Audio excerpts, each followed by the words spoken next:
ದಂಡನೆಯನ್ನು ಕೊಡ್ತಾರೆ, ದಂಡಾಧಿಕಾರಿಯಾಗಿರುವಂತಹ ಯಮ. ಆದರೆ ನಾನು ಹಾಗಲ್ಲ. ಪ್ರಪಂಚದಲ್ಲಿ ಹುಟ್ಟಿರುವಂತಹ ಜೀವಾತ್ಮನ ರಾಶಿ ಚಕ್ರವನ್ನು ಹೆಚ್ಚಿಸಿ ಅವರನ್ನು ಪೀಡಿಸುವುದರ ಮೂಲಕ ಅವರಲ್ಲಿಯೂ ಧರ್ಮ ಜಾಗೃತಿಯನ್ನು ಉಂಟು ಮಾಡುವಂತಹ ಇದ್ದೇನೆ. ನನ್ನ ಪ್ರತಾಪ, ನನ್ನ ಪ್ರಭಾವ ಹೇಳುವುದಿಲ್ಲ.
ಕ್ಷಯರೋಗವೇ ಪ್ರಾಪ್ತವಾಯಿತು. ನನ್ನ ಅಪ್ಪಳ ಸಾರ್ವತ್ರಿ ಅರುಣ ವಿಕಲಾಂಗರಾಗಿ ಹೋದ. ಆಮೇಲೆ ಸೃಷ್ಟಿಕರ್ತರಾಗಿರುವಂತಹ ಬ್ರಹ್ಮನ ಮೇಲೆ ನನ್ನ ಪ್ರಭಾವ ಬೀರಿದೆ. ಹೆತ್ತ ಮಗಳನ್ನೇ ಮದುವೆಯಾದ, ಒಂದು ತಾಯಿಯನ್ನೇ ಕಳೆದುಕೊಂಡ. ಆಮೇಲೆ ನಾನು ದೇವಗುರು ದೇವತೆಗಳಿಗೆ ಅನುಭವಾಗಿರುವಂತಹ ಆ ಬೃಹಸ್ಪತಿ ಆಚಾರ್ಯನನ್ನು ನೋಡಿದೆ. ಇನ್ನೇನು ತನ್ನ ತಲೆಯನ್ನೇ ಕಳೆದುಕೊಳ್ತೇನೆ ಎನ್ನುವ ಮಟ್ಟಕ್ಕೆ ಮುಟ್ಟಿಸಿದೆ. ಆಮೇಲೆ ಶನಿಯ ನಿನಗಿಂತ ಮಿಗಿಲಾಗಿರುವಂತಹ ಗೃಹಪತಿಗಳೆಲ್ಲ ಪ್ರಾಮಾಣಿಕವಾಗಿ ಒಪ್ಪಿಕೊಂಡ. ಆಮೇಲೆ ಕ್ಷಮಿಸಿದೆ, ಬದುಕುವುದಕ್ಕೆ ಅನುವು ಮಾಡಿಕೊಂಡೆ. ಆಮೇಲೆ ಈಗ ಪ್ರಪಂಚವೊಮ್ಮೆ ನೋಡಿದ್ರೆ ಅಂತಾದ್ರೆ ಮೂರು ಲೋಕದಲ್ಲಿ ನನ್ನ ಪ್ರಭಾವವೇ ಬೀರಿದೆ. ಆದ್ರೆ ಇನ್ನು ಯಾರನ್ನು ಪೀಡಿಸೋಣ, ಇನ್ನೆಲ್ಲಿಗೆ ಹೋಗೋಣ?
ಶ್ರೀಪತಿ ಅಂತಿರುವಾಗ ವೈಕುಂಠಕ್ಕೆ ಹೋಗುವುದು ತರವಲ್ಲ, ಬಿಡಿಸುವುದು ತರವಲ್ಲ. ಆದ್ದರಿಂದ ಅವರು ಉಳಿದು ಇಲ್ಲಿ ಯಾರಿದ್ದಾರೆ ಅಂತ ನಾನು ಆಲೋಚನೆ ಮಾಡಿದ್ದೀರೇ.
ನೆಲೆಯಾಗಿದ್ದಾನೆ, ಸೂರ್ಯ ಚಂದ್ರನು ಒಳ್ಳಿಗೆ ನೆಲೆಯಾಗಿದ್ದಾನೆ ಎಲ್ಲಿ ಎಂದು ಹೇಳುವಾಗ ಅದು ಹರನಲ್ಲಿ ಮಾತ್ರ. ಅದೇ ರೀತಿಯಲ್ಲಿ ಗಿರಿಜೆಯೊಂದಿಗೆ ಎಂದಿರುತ್ತೆ ಸಭಾಸ್ಥಾನವನ್ನು ಮಾಡಿದವನಿದ್ದೇನೆ. ಭಕ್ತಾದಿಗಳೆಲ್ಲರೂ ಹರಶಂಭೋ ಮಹಾದೇವ ಎನ್ನುವುದಾಗಿ ಉದ್ಗರಿತವಾಗಿ ನನ್ನನ್ನು ಕರೆಯುತ್ತಾ ಇದ್ದಾರೆ, ಪೂಜಿಸುತ್ತಾ ಇದ್ದಾರೆ. ಅವರೊಂದಿಗೆ ಯಾವುದೋ ಒಂದು ಧ್ವನಿ ನನಗೆ ಕೇಳಿಸುತ್ತಾ ಇದೆಯಲ್ಲ.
ರವಿಯ ಸುತನಾದಂತಹ ನೀನು ಇಂದಿನ ದಿವಸ ಈ ಕಾಲನ್ನು ಹೊತ್ತುಕೊಂಡು ನಮ್ಮದಾದಂತಹ ಈ ರಜತಾದ್ರಿಗೆ ಬಂದೆಯಲ್ಲ, ಹೇಗೆ ಬಂದ ಪುಣ್ಯಾತ್ಮ. ಅದು ಇರಲಿ, ನನ್ನನ್ನು ಕಾಣುವುದಕ್ಕೆ ಅದೆಷ್ಟೋ ಭಕ್ತರು ಇಲ್ಲಿಗೆ ಬರುವುದು ಸಾಮಾನ್ಯ. ಆದರೆ ಊನಾಂಗನಾದಂತಹ ನೀನು ಈ ಕಾಲನ್ನು ಹಿಡಿದುಕೊಂಡು ಇಂತಹ ಒಂದು ಬೆಳ್ಳಿ ಬೆಟ್ಟವನ್ನು ಏರುವಂತಹ ಸಾಹಸವನ್ನು ಮಾಡಿದ್ದೀಯಲ್ಲ, ಯಾಕಯ್ಯ? ಬಂದಂತಹ ಕಾರಣವನ್ನಾರು ಹೋಗುವುದು.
ಪರಮೇಶ್ವರ ದೇವರನ್ನೇ ನೋಡಬೇಕು ಎನ್ನುವಂತ ಆಶೆಯಿಂದ ಬಂದಿದ್ದೇನೆ. ನನ್ನದಾಗಿರುವಂತಹ ಆದ್ಯರಾಗಿದ್ದೀರಿ ಆಹಾ. ದೇವರೇ. ಪ್ರಪಂಚದಲ್ಲಿರುವಂತಹ ವ್ಯಕ್ತಿಗಳ ರಾಜ್ಯ ಚಕ್ರ ಬಂದು ಪ್ರವೇಶಿಸುವುದರ ಮೂಲಕ ಅವರನ್ನು ಪೀಡಿಸುವುದೇ ನನ್ನ ಉದ್ಯೋಗ. ನಿಜ. ಈ ಸಂದರ್ಭದಲ್ಲಿ ನಿಮ್ಮ ರಾಜ್ಯ ಚಕ್ರವನ್ನು ನೋಡಿದರೆ ಆದ್ದರಿಂದ ದೇವರೇ, ನೀವು ನನ್ನ ಪಾಲಿಗೆ ವರವೊಂದನ್ನು ಕೊಡುವುದಿದ್ದರೆ ನಿಮ್ಮ ರಾಶಿ ಚಕ್ರವನ್ನು ಪ್ರವೇಶ ಮಾಡುವುದಕ್ಕೆ ನನಗೆ ಅವಕಾಶ ಕೊಟ್ಟೆ. ಈಗ ನೀನು ನನ್ನ ರಾಶಿ ಚಕ್ರವನ್ನು ಪ್ರವೇಶಿಸುವುದಕ್ಕೆ ಬಂದದ್ದ? ನಿಮ್ಮನ್ನೇ ತಾಗುವಂತ ಅಯ್ಯ ಶನೇಶ್ವರ, ನೀನು ನನಗೆ ತಾಗುವುದ? ಈಗ ಬೇರೆ ಯಾರೂ ಇಲ್ಲ ತಾಗಿ. ನಾನು ಯಾರು? ಭಯಕರ್ತವಿದ್ದೇನೆ, ಭಯದ ಅಧಿಕಾರಿ ಇದ್ದೇನೆ. ಅಂತಹ ನನ್ನ ಮೇಲೆ ನೀನು ಈ ರೀತಿಯಾಗಿ ಪ್ರವೇಶಿಸುವುದಕ್ಕೆ ಸರಿಯಲ್ಲ.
ಹೌದು, ದೇವರಾಗಿದ್ದೇನೆ, ಪರಮಾತ್ಮನಿದ್ದೇನೆ. ನನ್ನನ್ನು ಬೆಳೆಸುವುದು ತರವಲ್ಲ.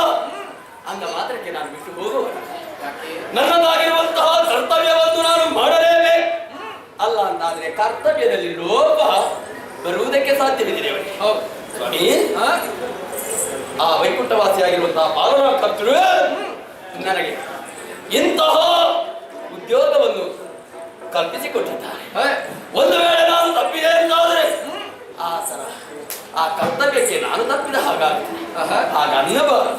ದಯವಿಟ್ಟು ಕೇವಲ 30 ಗಳಿಗೆ ನಿಮ್ಮ ರಾಶಿ ಚಕ್ರದಲ್ಲಿರುವಂತಹ ಅವಕಾಶ ಮಾಡಿಕೊಡಬೇಕು. ಶನೈಶ್ಚರ, ಈ ಸಲ ನೀನು ಬರುವಾಗ ನನಗೆ ತಾಗಲೇಬೇಕು ಎನ್ನುವಂತಹ ಉದ್ದೇಶವನ್ನು ಇರಿಸಿಯೇ ಬಂದವನು ಅಂದುಕೊಳ್ತೇನೆ. ಹೌದಪ್ಪ. ಹಾಗಾಗಿ ನನ್ನನ್ನು ನೀನು ಪ್ರವೇಶಿಸಬೇಕು, ಹರಿಯ ಆಜ್ಞೆಯಾಗಿದೆ ಎನ್ನುವುದಾಗಿ ಹೇಳುತ್ತಾ ಇದ್ದೀನಿ. ಹಾಗಾದ್ರೆ ನಿನಗೊಂದು ಅವಕಾಶವನ್ನು ಕೊಡುತ್ತೇನೆ, ಆದರೆ ಈಗ ಅಲ್ಲ. ಮತ್ತೆ ನಾಳೆ ಬಾ. ನಾಳೆ ಬರ್ಬೇಕಾ? ನಾಳೆ ನಿನಗೊಂದು ಅವಕಾಶ ಕೊಡ್ತೇನೆ. ಸ್ವಾಮಿ, ನೀವೆಲ್ಲ ದೇವರು. ನೀವು ಯಾವಾಗ ಹೇಗೆ ನಡೆದುಕೊಳ್ತೀರಿ, ಹೇಳ್ತೀರಿ, ನಡೀತೀರಿ ಅಂತ ಹೇಳುವುದಕ್ಕಾಗಲ್ಲ. ಈಗ ನಾನು ಇವತ್ತೇ ಕಾಲನ್ನು ಕುಂಟುತ್ತಾ ಕೈಲಾಸವನ್ನು ಏರಿದಾಗ ನಿಮಗೆ ಬೇಸರವಾಗಿದೆ, ಅನುಕಂಪ ಉಂಟಾಗಿದೆ. ಹೌದು ಸ್ವಾಮಿ, ನಾಳೆಯೂ ನಾನು ಕಷ್ಟಪಟ್ಟು ಬಂದೇ ಇಲ್ಲ. ನಾಳೆ ಬಂದಾಗ ನಾಳೆ ಅಂತ ಹೇಳಿದ್ರೆ ಹಾಗಾಗುವುದಿಲ್ಲ. ಅಲ್ಲ, ನಾಳೆ ಅವಕಾಶ ಖಂಡಿತ ಸಿಗ್ತದೆ. ನಾಳೆ ಹಾಗನ್ನಬಾರ್ದು, ಕೊಡ್ಬೇಕು ಅವಕಾಶ. ಖಂಡಿತ ನಾಳೆ ನಾಳೆ ನಾಳೆ ನಾಳೆ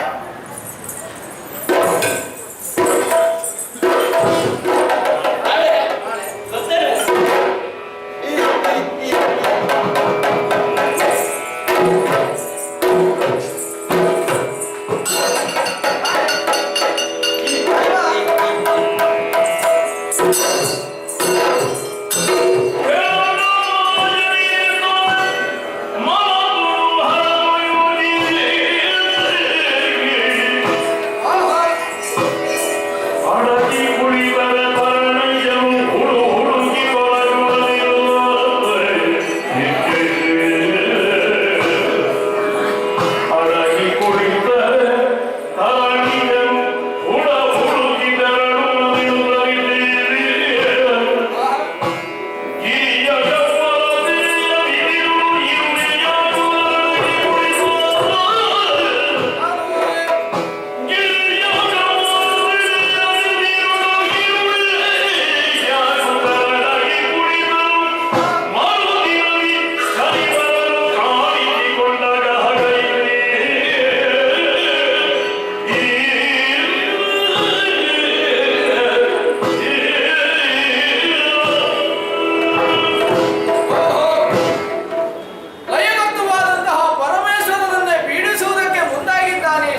ಎಚ್ಚರ. ಈತ ಬೆಂಬಡದೆ ಕಾಡುತ್ತಾನೆ ಎನ್ನುವುದು ಸತ್ಯ. ಹಾಗಾಗಿ ಈತನಿಂದ ತಪ್ಪಿಸಿಕೊಳ್ಳುವಂತಹ ಉಪಾಯ ಹೇಗೆ ಎನ್ನುವಾಗ ಒಂದು ಉಪಾಯವನ್ನು ಸೂಚಿಸಿದ್ದೇನೆ. ಅಡಗಿ ಕುಳಿತರೆ ಹೇಗೆ, ಆದರೆ ಎಲ್ಲಿ? ಅದು ದೂರದಿ ಕಾಣುತ್ತಾ ಇದೆ ಬಿದಿರ ಮಳೆ. ಅದರ ಒಳಗೆ ಸಣ್ಣ ಇರುವೆಯಾಗಿ ಅಲ್ಲಿ ಅಡಗಿಕೊಂಡಿರುತ್ತೇನೆ. ಏನಾಗುತ್ತದೆ?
ಹೌದಪ್ಪ.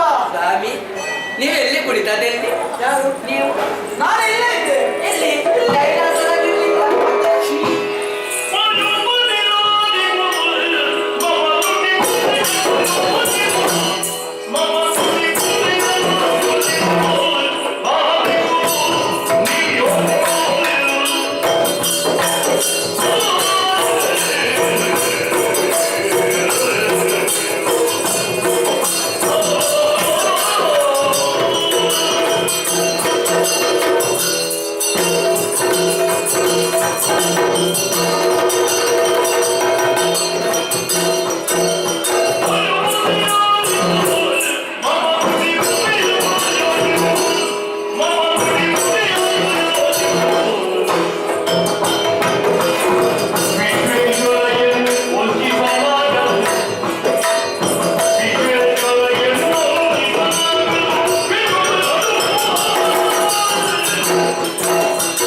ವಿಶ್ವಕ್ಕೆ ಈಶ್ವರ ವಿಶ್ವೇಶ್ವರ ಎನ್ನುವಂತ ನಿಗರ್ತಿಗೆ ಪಾತ್ರರಾದರು.